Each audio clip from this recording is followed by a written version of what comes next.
So this past year, more people than ever before told me about their decision to remove themselves from the internet and cable-based news. Or I guess, as it's better known, the outrage, scandal, tragedy algorithm machine designed to keep you slightly paranoid, angry, and anxious so that you keep coming back for more. That is the purpose of it, right? That is what it means to live in an attention economy where everybody wants to keep you glued to your screens. I don't know. Is that a fair assessment, or am I being too cynical? Well, let me ask it this way. If you are a consumer of this kind of news, if you engage in these practices, how much time do you spend alone on your phone, doom scrolling through news or social media apps? And then I want to know this. This is the important part. Does that make you a better person? Does it bring joy to your life? When you finally put your phone down, do you feel good about yourself, about others, about the world? Now, if you're not sure, or if you're thinking, Chad, I'm fine, you're making a bigger deal out of this than you really need to, well then let's try a little experiment, okay? So go up to someone this week and in the most enthusiastic voice that you can possibly muster, like you're about to say something amazing, tell somebody, aren't you excited for this coming midterm election and all of the news coverage? Say it like it's the coolest thing ever. See what happens. My guess is, regardless of your political affiliation, people will look at you like you're crazy. In fact, I know a number of you on both sides of the political spectrum just threw up a little bit in your mouths because people are exhausted with this. People are worn down, and it doesn't stop with politics. If you weren't at the Bethlehem annual meeting, you missed my congregational update for 2025. And one of the things that I named there is that our ministry is contextual. That we are called to be the church in a particular time and in a particular place.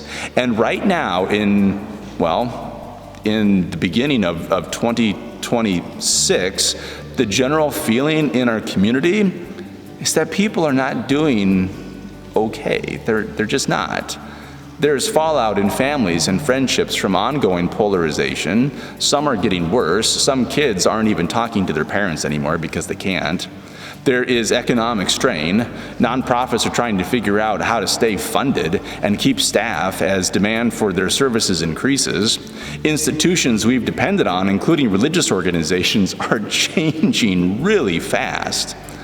In fact, I'd be willing to bet that you know someone who is just tired and worn down by religious organizations altogether. Through conversations with my wife, I know there's a lot of educators who are exhausted by the realities of schools and parents and systems that feel stacked against them. If you are a caregiver for a loved one, especially if you've been caregiving for some time, I know how emotionally draining that can be.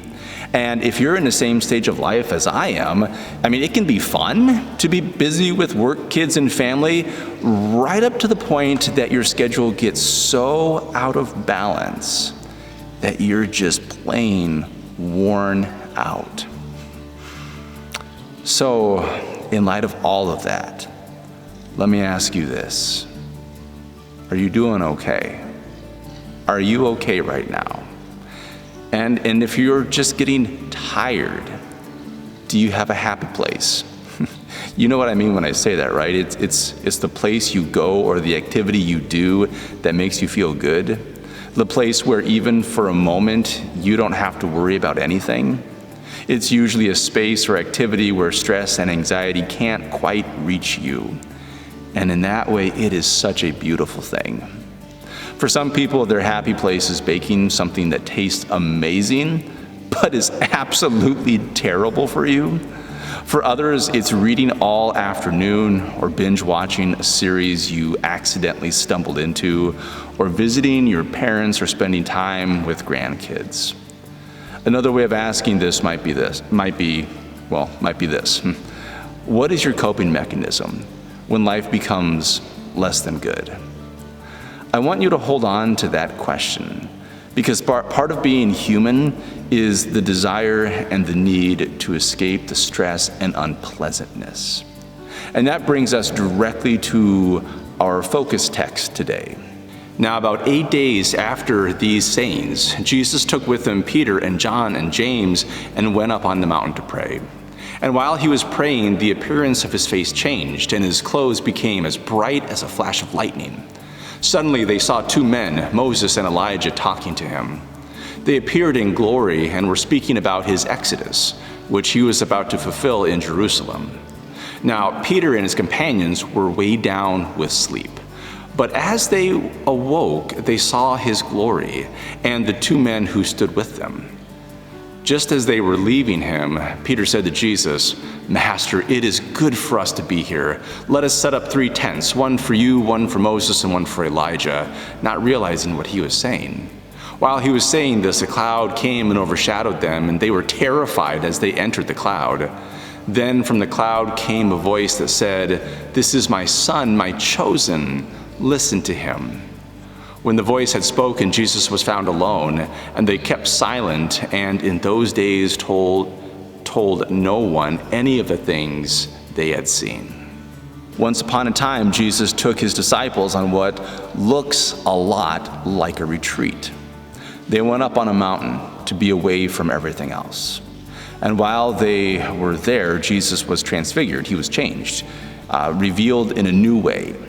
The disciples experienced something holy, something divine, something unmistakably of God.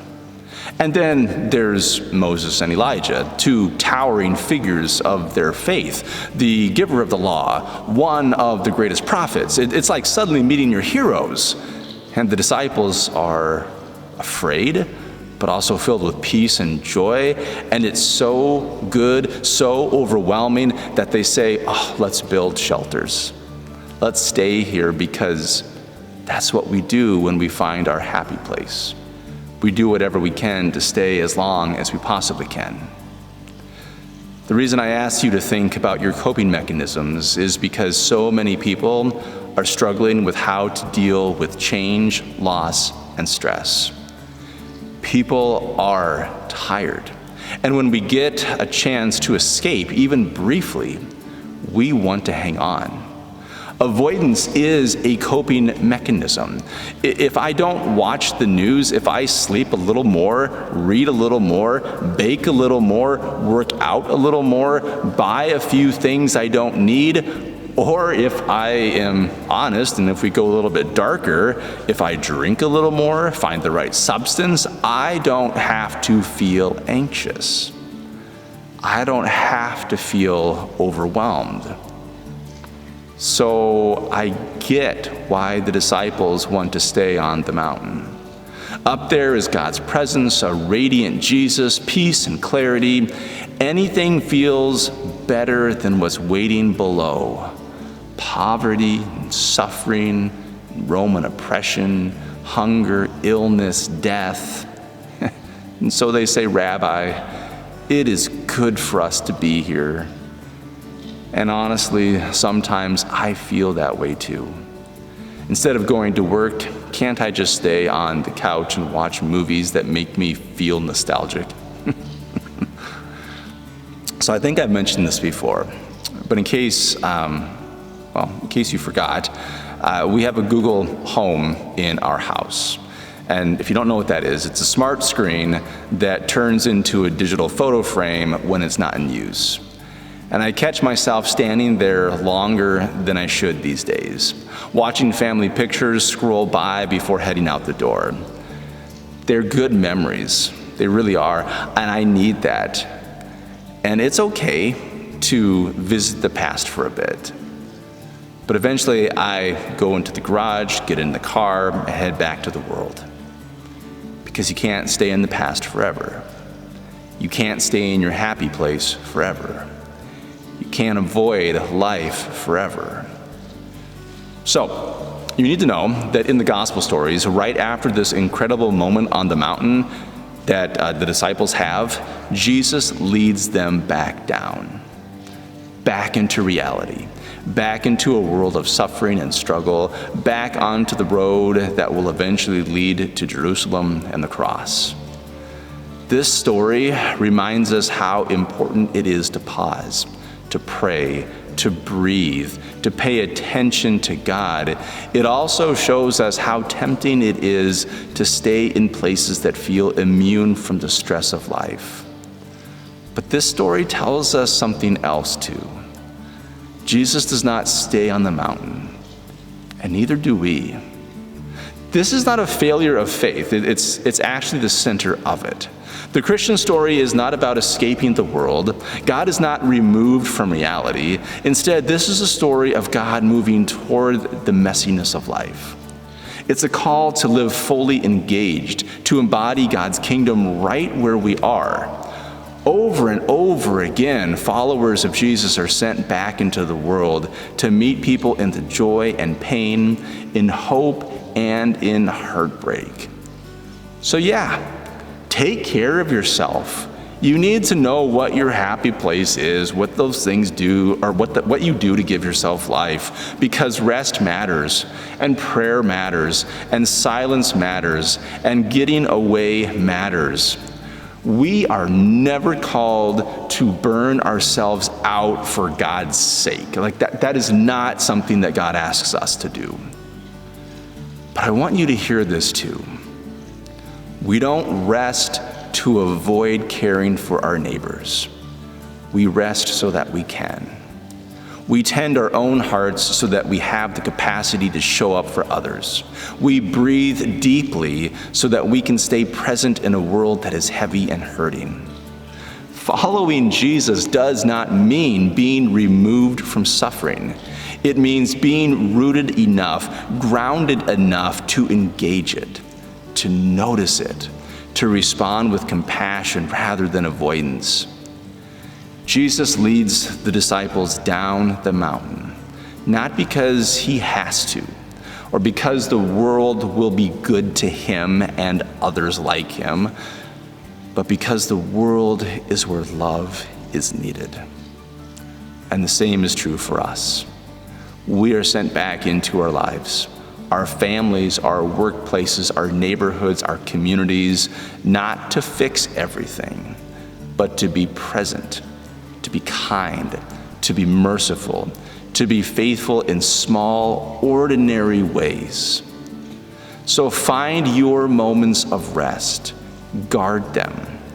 But then, when you come back down the mountain, ask yourself, where is suffering close to me? Who needs care?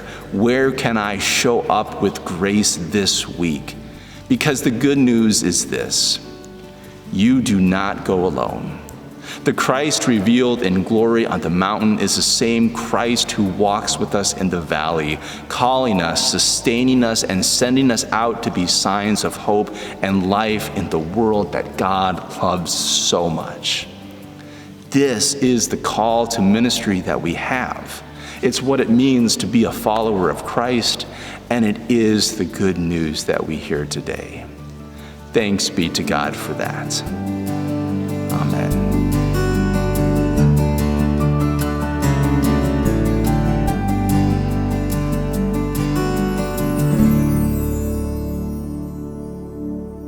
As a way of going deeper into our text for today, our focus lesson, as well as the message, here are a couple of reflection questions for you to jot down and have a conversation about, think about, pray about, reflect on as you go from here.